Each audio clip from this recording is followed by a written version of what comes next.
Tonight, on NBC Nightly News with Brian Williams, is Benjamin Franklin a good man? We will interview his family and discover the truth. Was one of America's founding fathers not a faithful husband, loyal brother, or a good son? All of this tonight. Good evening. Welcome to NBC Nightly News. I'm here with the ghost of Deborah Reed, wife of the esteemed Benjamin Franklin. It's a pleasure to have you here. Thanks for having me, Brian. Is it true that Mr. Franklin proposed to you before leaving Great Britain? It is true that Mr. Franklin proposed to me. He promised he'd be back soon.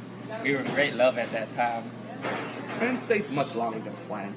Do you think he was avoiding you? Ben didn't write to me, but it wasn't his fault. The evil Sir William Keith had tricked him into going and left him there. But I still grew irritated and married another man, John Rogers, while Ben was away. I didn't think he was ever coming back. Now, what did you do when Ben finally came back? After John ran away, Ben saw I was dejected, seldom cheerful, and despised company. Because he loved me to save my reputation and my happiness, Ben married me through common law. Did you and Ben have any kids? Yes, we had two wonderful children, Francis and Sarah.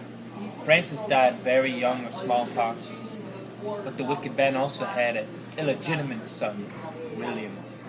Has Ben frequently involved with other women? Yes, he often found himself with other lower women. It was only when he was away in Great Britain and after I died. I don't blame him. He was still fiercely loyal to me. Was Ben always been there for you? No, not always. He was often away in England, leaving me behind in Philadelphia. But he never truly left me. We still kept up correspondence and remained supportive partners. So, do you think Ben was a good husband? I don't know. All in all, he had his flaws and moments where he would be abound without me. But he was a faithful and fearful lover and always cared for me. Well, thank you for your time, Deborah. It's been a pleasure. Okay, for our next interview, we turn to our field reporter, Matt Lauer. He's currently on the streets of Boston, interviewing Benjamin Franklin's brother, local printer James Franklin. Good evening. I'm here in the streets of Boston with Mr. James Franklin, the elder brother of Benjamin Franklin. Thank you for coming. Hello, Mr. Lauer. So what are you curious about me today? Well, it's been said that you and Ben had a bad relationship. Care to elaborate? So where should I start from? So Ben joined my printer shop when he was 12. He was a stellar writer. By rewriting The Spectator to his own style, he mastered the prose writing skill. So sometimes I led him to submit his pieces to my paper. In fact, he was a great, valuable worker and brother to me. But the problem occurred from there, right? Yes, I could sense Ben's discontent of being an apprentice even before I went to jail. But after I decided to publish the paper using his name, our conflict became more overt. And why did you publish it in his name? And why did conflict erupt? So I angered the magistrates for saying that they were lax in capturing the pirates, and then they banned me from publishing. Our conflict began as Ben started to desire to take over my entire business. He almost wanted to make my business as his own. He was too ambitious and often disobeyed me.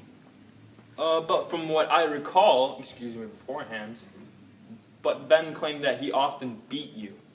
Taking a quote from his autobiography, when under the impression of resentment for the blows his passion too often urged him to bestow upon me. Care to elaborate? I admit that I was too violent, and I'm not saying that he was an ill-natured brother. He even took care of my son when I died. But still, he gave me lots of troubles by damaging my business for leaving my printer shop, by slightly taking advantage of the canceled contract.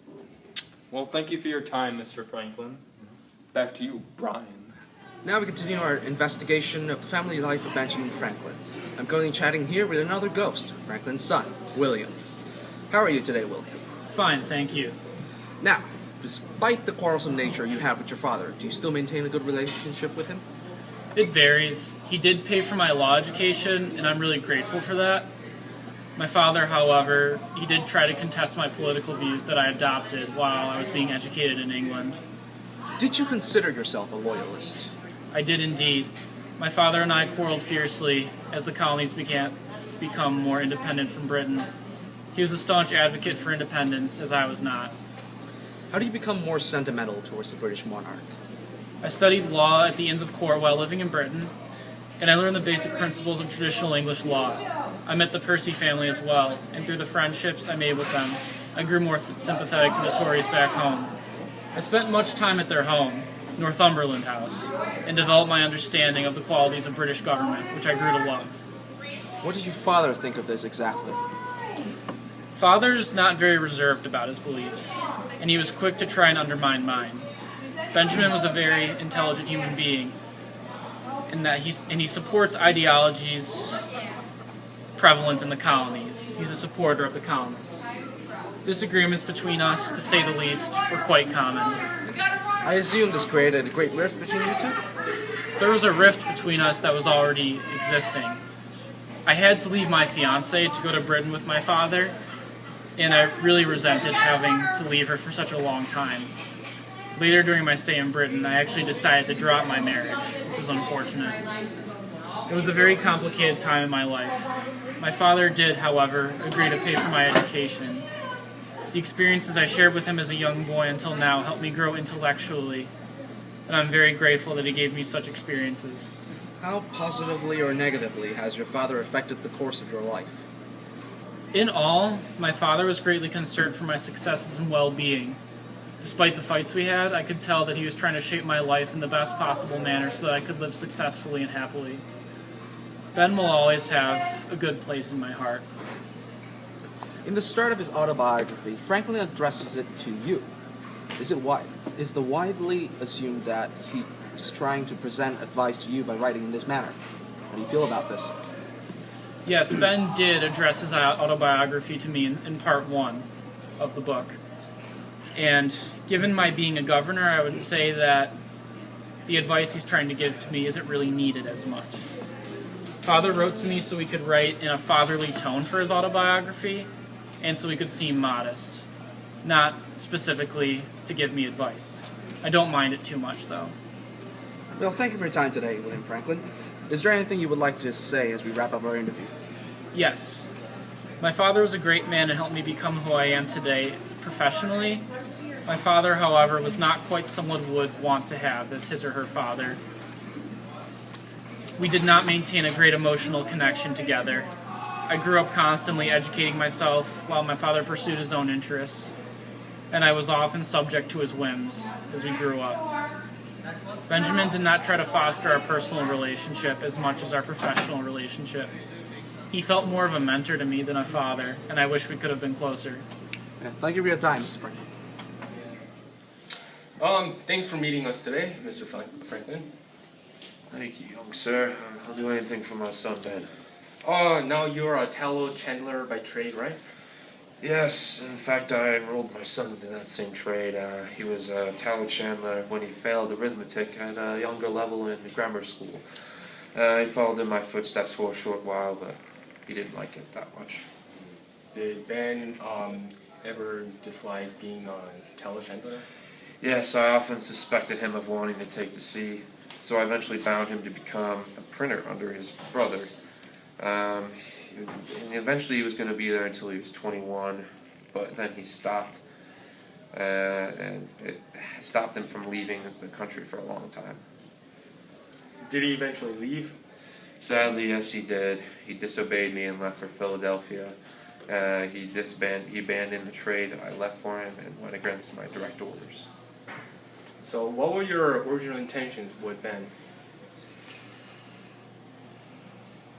Hello?